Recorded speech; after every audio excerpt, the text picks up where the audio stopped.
그 산부인과가 어떤 것인지 잘 아실 겁니다. 산부인과는 어떤 것입니까? 두 가지 소리가 들립니다. 산모의 진통 소리가 들리고요. 그리고 태어난 아기의 울음소리가 넘쳐나는 것이 산부인과입니다. 근데 여러분 이 산부인과는 막 태어난 아이들이 막 울고 있는 그런 장소이지 않습니까? 근데요, 어떤 분이 이런 얘기를 했습니다. 교회는 산부인과와 같다. 왜 그런 말이 나온 거죠? 교회는 산부인과와 같다. 자, 여러분 마찬가지입니다. 그 교회에서는요, 막 태어나서 우는 그런 아기와 같은 소리가 나야 한다는 거예요. 새 생명이 태어나서 그리고 이 생명이 자꾸 자라나는 이런 모습 속에서 이 교회는 활기를 찾는다는 것입니다. 우리 교회도 마찬가지죠. 우리 교회는 어떤 교회가 되는 겁니까? 산부인과 같은 교회가 될 때 우리 교회는 정말 생동감 넘치는 교회가 되는 겁니다. 만약 그렇지 않으면 어떻게 되는 겁니까? 우리 교회가요. 위기에 직면할 수 있어요. 한번 보겠습니다. 예루살렘 교회에 큰 핍박이 났습니다. 박해가 났습니다. 이 박해는 어떤 박해겠습니까? 로마 군병이 와가지고 박해하는 그런 박해가 아니고요. 유대인들이 그리스도인들을 박해하는 그런 박해를 의미하는 겁니다. 그 중에서 대표적인 박해자가 어떤 사람이죠? 사울이라는 사람이죠.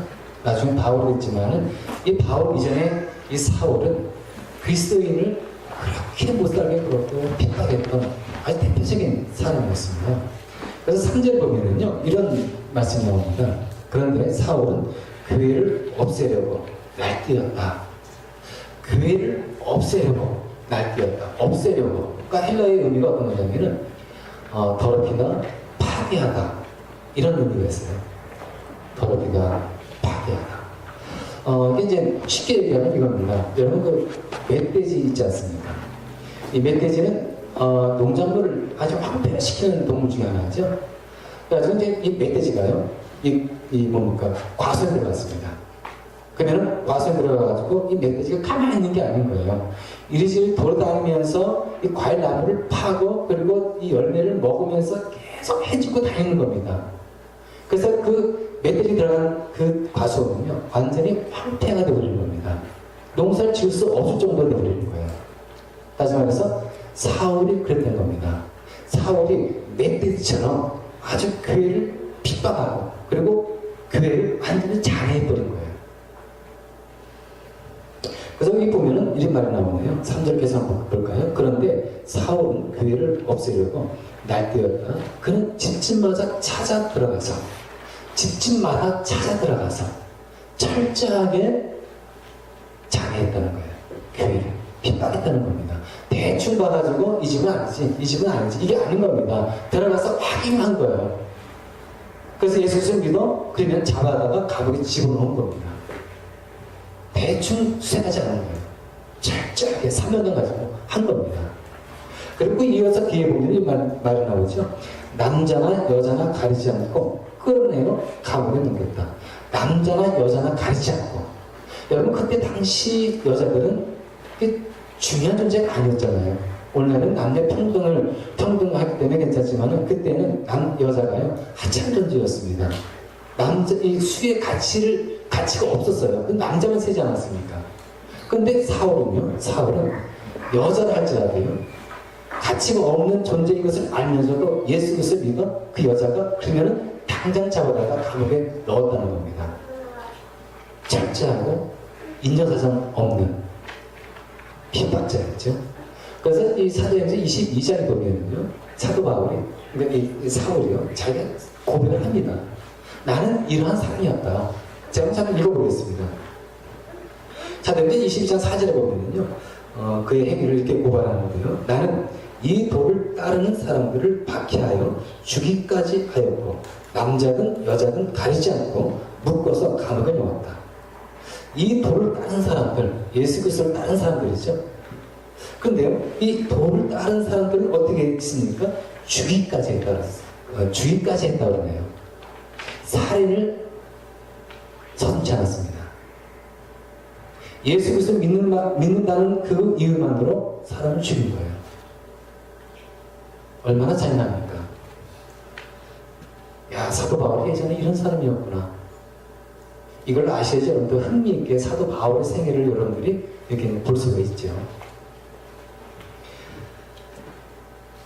이렇게 이제 교회가 이제 박해가 심해지자 이제 사도 외에 많은 그리스도인들이 이제 사방으로 확 터져버립니다. 어디로 터지는 거죠? 1절 보니까 모두 유대 지방과 사마리아 지방으로 흩어졌다. 그래서 이제 이 그리스도인들이 핍박이 맞아 바로 이제 사방으로 확 흩어져 버리게 됩니다. 근데 여러분 온 나라 온 사방으로 흩어져가지고 복음을 전하는 것은 누구의 뜻일까요? 주님의 뜻입니다. 여러분 사도행전 1장 8절에 나와 있는 말씀이 어떤 말씀이죠? 오직 성령이 임하면 너희가 권능을 받고 그리고 예루살렘과 온 유대와 사마리아와 땅 끝까지 이르러 내 증인이 되리라. 그 주님께서 주신 지상 명령이에요. 여기 보면 어떻게 말씀하고 있습니까? 예루살렘 그리고 온 유대 그리고 넓혀서 사마리아 더 넘어서 땅 끝까지 가서 복음을 증거하는 것이 우리의 사명이다. 교회의 사명이다라고 말씀을 주신 겁니다. 근데 이제 이런 분명한 주님의 뜻이 있었지 않습니까? 주님의 분명한 명령이 있음에 불구하고 예루살렘 교회는 어떻게 한 거죠? 주님의 이 지상 명령을 잘 순종해서 따른 겁니까? 따르지 않은 겁니까? 따랐더라면 이런 핍박이 가해질 리가 없겠죠. 안 따랐다는 거예요. 주님의 명령 받았지만은 그들은 가만히 있었어요. 그 명령을 지키지 않았습니다. 명령대로 행하지 않은 거예요. 그러니까 주님께서 핍박을 가한 거죠. 핍박을 가하니까 그들은 흩어져가지고 복음을 전하게 되는 겁니다. 물론 우리는 여기서 예루살렘 교회의 성도들이 왜 이들은 주님의 명령을 따르지 않았을까? 왜 그들은 거기에서 예루살렘에 머물러서 복음을 전하지 않았을까? 우리 한번 생각 좀 해봐야 되지 않겠습니까? 자, 뭡니까? 많은 유대인들이 예루살렘 교회에 성도로서 있었습니다. 근데 이들이 왜 유대인들에게 복음을 전하지 않았을까요? 만약에 유대인들에게 복음을 전했더라면은 유대인들이 가만히 있겠습니까?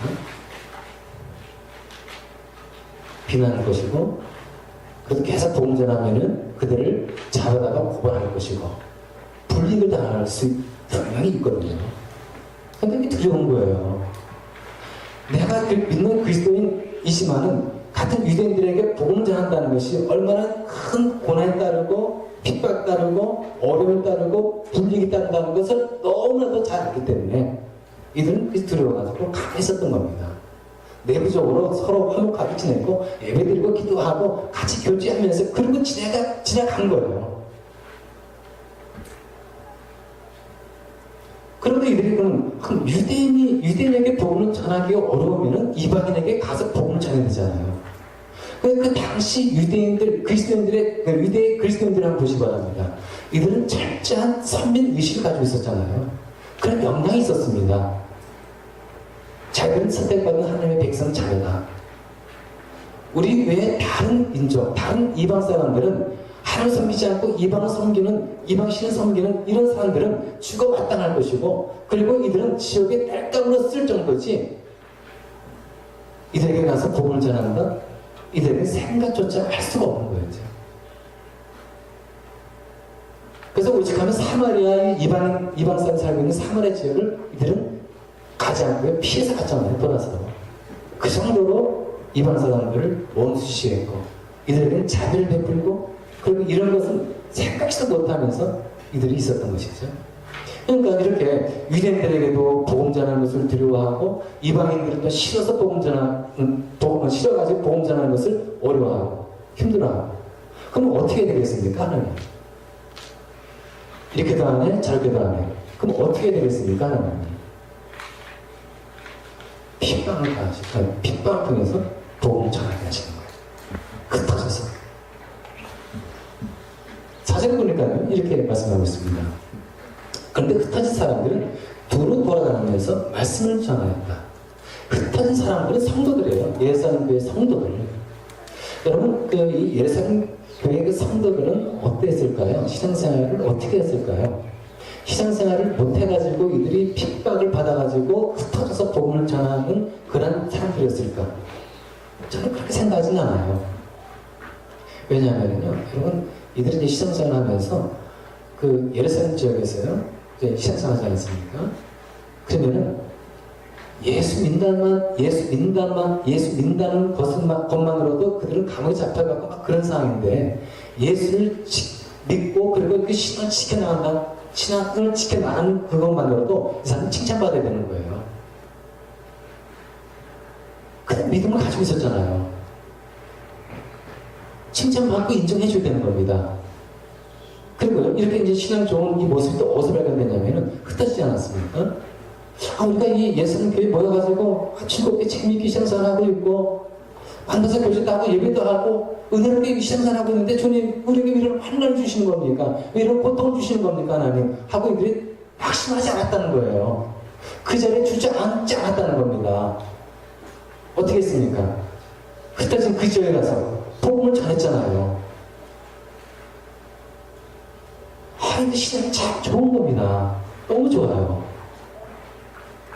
참 하나님 원망할 수 있잖아요. 하나님께 지금 이렇게 초창기에 이렇게 똘똘 뭉쳐가지고 이 예루살렘 지역에서 시장을 지켜나가는데 이게 왜 핍박입니까? 하나님, 도리 이런 핍박을 막아주셔야 하나님이 어떻게 우리에게 이런 핍박을 가할 수 있도록 이렇게 할 수 있습니까? 하나님 하고 원망하고 불평하고 이럴 수도 있어요. 충분히. 그렇게 하지 않았어요. 그리고요 있던 사람들만 보시기 바랍니다. 핍박을 당했어요. 무서운 핍박이었습니다. 핍박을 받고 이제 흩어지지 않았습니까? 그럼 경험이 있기 때문에, 핍박의 무서움을 알기 때문에 이 흩어진 그 지역에 가가지고는 이렇게 생각할 수 있는 겁니다. 야, 핍박 너무 무서워. 한번 겪어보니까, 왜 예수 믿고 이 복음 증가한다는 것이, 이거 목숨 내놓고 전하지 않고서는 이건 정말 힘들어. 그러니까 이번에 다른 지역 이사 가서는 옛날 조용히 숨어지는 거지. 핍박의 시기가 지날 때까지 내가 조용히 숨어 있다가 핍박의 시기가 지나가면 그때 가서 내가 복음 전하고 증거하고 예수 그리스도 믿으라고 내가 얘기해야지. 여러분, 그렇게 생각할 수 있는 거예요. 근데 이들은 어떻게 했습니까? 숨어 지냈습니까? 아니, 흩어진 그 지역에 가서 예수 그리스도의 복음을 담대히 증거하며 이들이 신앙생활을 한 겁니다. 어떻습니까? 이 예루살렘 교회의 성도들 신앙이 좋았습니까? 어땠습니까? 좋았다고 인정해야 되는 거예요. 단지 아쉬웠던 것이 무엇이었습니까? 어렵다고 복음을 전하지 않았다는 것. 이게 아쉬운 거예요. 그 중에 대표적인 그 인물이 나옵니다. 빌립. 일곱 집사 중에 한 분이 이제 빌립인데요. 이 빌립이 이제 어느 지역으로 한 겁니까? 5절에 볼까요? 빌립은 사마리아 성에 내려가서 사람들에게 그리스도를 선포했다. 사마리아 성. 제가 아까 좀 전에 언급했지 않습니까? 사마리아는 진짜 이 뭡니까? 이 유대인들이 아주 원수시했던 사람이 살고 있었던 곳이 바로 사마리아 지역이에요. 완전 원수예요, 원수. 서로 원수인 거죠. 서로 만나기도 싫어하고, 대화하기도 싫어하고, 그리고 같이 뭡니까? 있으면 부정판다 해가지고 멀리 했어요. 그런데 빌립이요. 그 지역에 그 사람들이 있는 곳에 가서 그리스도를 증거했대요. 이 빌립도요. 흩어진 사람 중에 하나예요. 흩어진 성도 중에 한 사람. 사마리아 성에 가가지고, 그러니까 사마리아 수도가 사마리아 성인데 거기 들어가가지고 예수 그리스도를 증거했습니다. 그랬더니요. 6절 7절에 보니까 그가 하는 말에 한 마음으로 귀를 기울였다. 한 마음으로. 그리고 7절에 보면은요, 귀신들이 많은 사람에게서 악한 귀신들이 큰 소리로 지르면서 쫓겨나가고, 많은 중풍병자들, 많은 환자들이 치료를 받았어요. 사람들이 마음이 열려지고, 그리고 빌립이 가서 복음 전할 때 열려진 마음으로 그 말씀을 받아들인 겁니다. 그래서 그 사마리아 성에 기쁨이 넘쳤다라고 8절에 보니까 나왔네요. 그래서 그 성에는 큰 기쁨이 넘쳤습니다. 이 기쁨이 어떤 기쁨이겠습니까? 여러분, 세상에서 술 먹으면서 사람 술 먹으면 기쁘잖아요. 그래서 술 먹으면서 이런 기뻐하는 이런 기쁨이겠습니까? 이 기쁨이 아닌 거예요. 이건 세상적인 기쁨이잖아요. 이 기쁨은 어떤 기쁨인 겁니까? 우리 하나님께서 주신 그 은혜의 기쁨. 내 죄가 용서받았다는 그것을 확신하면서 기뻐하는 그 기쁨. 내가 구원받았다는 그 기뻐하면서 소리 지르는 그 기쁨. 이 기쁨이 어떤 기쁨이겠습니까? 하나님 내 진병을 치료해 주셨어. 하나님 정말 살아계시고 날 사랑하시는 분이야. 이게 너무 좋아가지고 기뻐하는 이 소리. 이 사마리아상이에요. 이런 기쁨이 잘 멈춘 거예요. 대다수의 많은 사마리아성 사람들이 예수를 믿고 복을 받는 겁니다. 그래서 예수 그리스도를 믿고 복을 받은 사람들 개인뿐만 아니라 그 가정도 마찬가지입니다. 이런 기쁨이 넘치는 거예요. 보이지 않아요. 세상 사람들이 알지 못하는, 정말 우리만이 알고 있는 진짜 그 기쁨. 그 기쁨 있잖아요.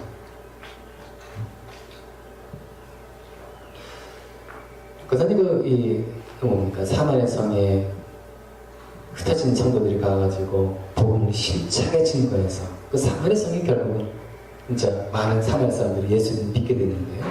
자, 이걸 보면서 우리가 생각할 수 있는 게 어떤 겁니까?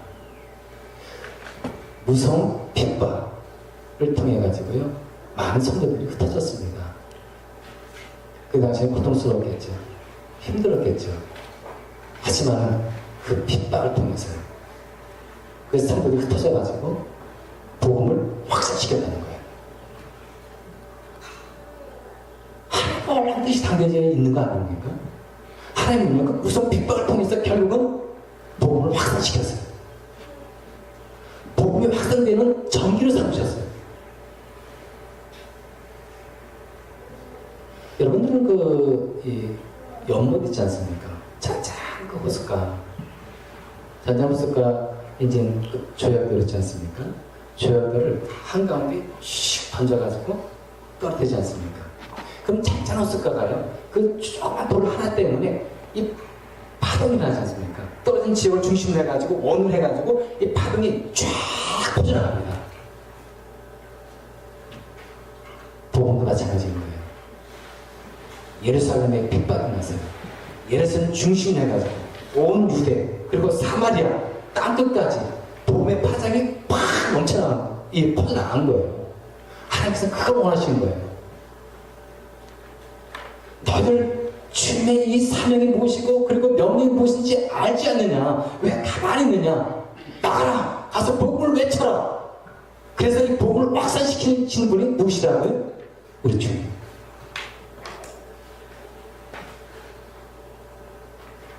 그래서 우리 교회의 사명, 우리의 사명이 여러분 어떤 거겠습니까?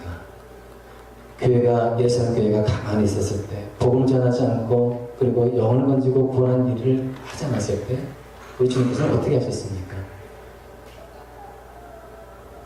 그리고 흩어져 나갔을 때 또 어떤 일이 벌어졌습니까? 그 차이를 알아야죠.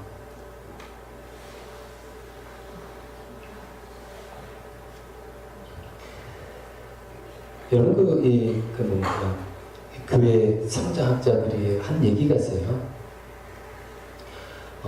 교회는 전도를 통해서, 교회는 전도를 통해서 힘을 외부로 발산시키지 않으면은 교회는 내부적으로 분열한다.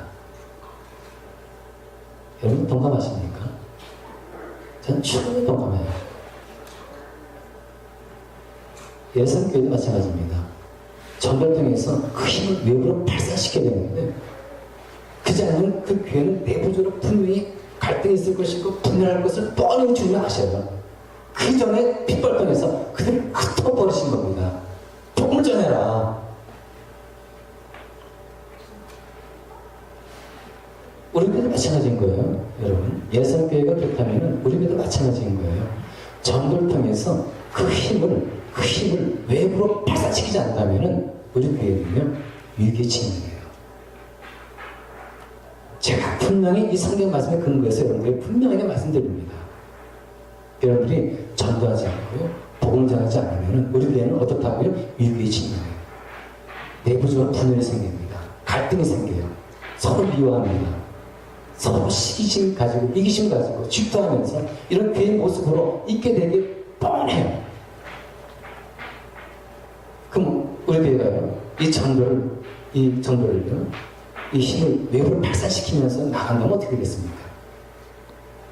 우리 교회는요, 점점 활기를 띠는 거예요. 점점 생기는 교회가 되는 겁니다. 점점 우리 교회는 건강한 교회가 되는 거예요. 활발한 교회, 사슴 쉬는 교회, 생명감 넘치는 교회. 우리 주님께서 바로 생명감 넘치는 교회 되기를 원하십니다.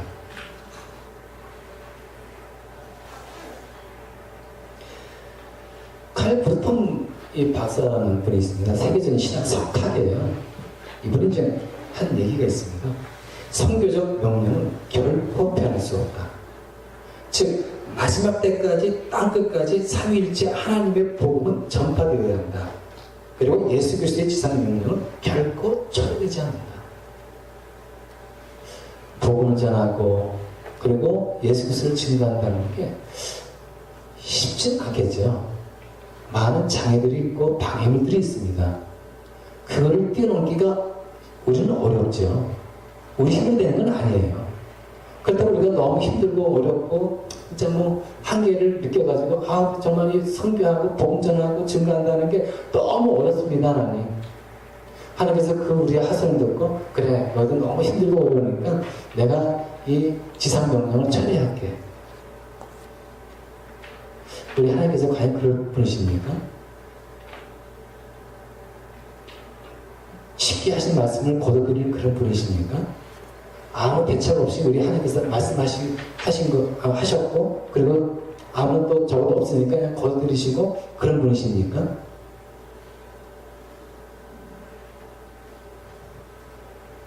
그러면서 이분이 이제 한 얘기가 이제 그겁니다. 복음화하라. 그렇지 않으면 우리가 죽는다. 우리가 이 세상을 복음화시키지 않는다면 우리가 죽는다는 거예요. 어떤 분은 이 말이 너무 섬뜩하다 이렇게 이제 말할 수 있겠지만은 충분히 이해되는 거예요. 이게 성경의 근거를 가지고 있는 거예요. 여러분 그 고린도전서 9장에 보면은요 이런 말씀이 나와요. 이 9장 고린도전서 9장 16절 제가 읽어볼게요. 사도 바울이 한 얘기인데요. 내가 복음을 전할지라도 그것이 나에게 자랑거리가 될 수 없습니다. 나는 어쩔 수 없이 그것을 해만 합니다. 내가 복음을 전하지 않으면 나에게 화가 미칠 것입니다. 복음을 전하지 않으면 화가 자기에게 미칠 거예요. 화. 어떤 화일까요? 구체적으로 나와있지는 않아요. 하지만 화를 당하면 불행하잖아요. 아프잖아요. 고통스럽잖아요. 그렇다는 거예요. 근데요, 우리 여기서 더 좀 생각해 볼 게 있습니다. 사도 바울이 자기가 복음을 전하지 않으면 화가 자기에 임할 거라고 얘기하지 않습니까? 우리는 어떨까요? 우리도 복음을 전하지 않으면 사도 바울도 자기가 복음을 전하지 않으면 화가 임한다 그랬는데 우리는 안전할까요? 안전합니까? 우리 교회도 그렇고 우리 목장도 마찬가지예요. 우리가 복음을 전하지 않으면 안전하겠습니까? 안전하지 않아요. 복음을 전하지 않으면요 화가 임하면 임했지 안전한 게 아니에요. 어떻게 되겠습니까? 우리가 자발적으로 되지 않겠습니까? 여러분이 이 구원의 은혜를 입었잖아요. 내가 구원받은 것이 어떠한 것인지 여러분 알지 않습니까? 십자가의 비밀을 알지 않습니까? 그렇다면 여러분 핍박이 임해지만 여러분들이 흩어져가지고 복음을 전한다? 그렇게까지 여러분 가지 마시기 바랍니다. 핍박이 임해지만 어쩌서 내가 나가서 내가 복음을 전하면 안 되고요. 그 전에 내가 자신에서 영원한 사랑 마음을 가지고 복음을 전해야 되겠죠. 이게 지혜로운 성도 아닐까요? 그것을 깨닫는다면 우리가 이렇게 해야 될 것 같습니다. 일산에요. 몇 년 전에 제가 본 화면이 있습니다. 뉴스에 나왔어요. 어떤 거냐면은 일산 한 아파트예요. 아이가 초등학생 아이입니다. 여자아이인데 50대 남자가요. 그 아이를 납치하다가 미수에 그친 사건이 일어났습니다. 사고가 어떻게 됐냐면요. 1층 아이가, 초등학교 아이가 이제 학교 마치고 돌아갔는데, 이 50대 남자가 이 아이를 납치하려고 한 겁니다. 납치해서 먼저 돈을 좀 요구하려고 한 거겠죠. 그래서 이제 1층에서 이제 엘리베이터 문 열려진 상태에서 들어가가지고 잡아서 끌어내려고 하는데, 이 아이가 저항을 한 겁니다.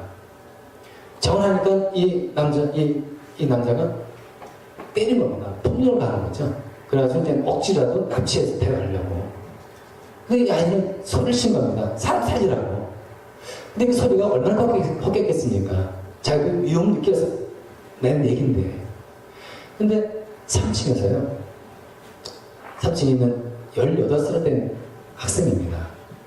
이 학생이 그 아이의 비명소리를 들은 거예요. 듣자마자 문을 열고 그 자리를 박차고 3층까지 뛰어내려온 겁니다. 딱 내려와 보니까 이 50대 남자가 칼을 들고 딱 있는 거예요. 그리고 이 아이를 계속 붙잡고 있고, 이 여자 학생은 계속해서 그 아이를 놔달라고, 터주라고 욕을 합니다. 물론 기세를 보이지 않는 거예요. 도리어 이 남자가요, 칼든 남자가 당해가지고, 그리고 도망을 치게 됩니다. 이게 CCTV에 그대로 잡힌 거예요. 엘리베이터 안에 있는 그 상황을. 그래서 기자가요, 물은 겁니다. 어떻게 해서 이 3층에 있다가 이 아이 비명소리를 듣고 뛰어내려올 생각을 했냐고. 무섭지 않았냐고. 무서웠다는 거야, 자기도. 하지만 사람 살려달라는 그 비명소리를 듣고 자기가 자기도 모르게 반사적으로 뛰어내려왔다는 거예요. 이것저것 생각하지 않고 주저하지 않고 그 소리에 다급한 소리 듣고서 반사적으로 뛰어내려왔다는 겁니다. 반사적으로. 어떻습니까?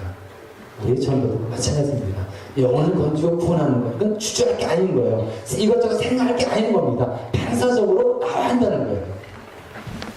목장에서도요, 우리 교회에서도요, 마찬가지인 겁니다. 전도를 할 것이냐, 말 것이냐, 이게 아닌 거예요. 생각할 필요도 없는 겁니다. 반사적으로 전도를 해야 되는 거예요. 목장에 모여가지고 여러분들이 반사적으로 어떻게 되겠습니까? 전도생들은 누구냐? 같이 기도하자. 고민하고 같이 기도하면서 나가야 되는 거예요. 이게 반사적으로 이루어져야 되는 겁니다. 제가 여러분들에게 목장에 모여가지고 영혼을 건질 사람들, 전도할 사람들 놓고 기도하십시오. 이렇게 얘기 안 해도 반사적으로 목장과 교회에서는 그것이 이루어져야 한다는 거예요. 이런 교회가 살아있는 교회인 거예요. 이런 교회가 생명을 넘치는 교회인 겁니다. 우리 주님께서 이런 교회를 원하시지 않을까요? 기도를 시작하겠습니다.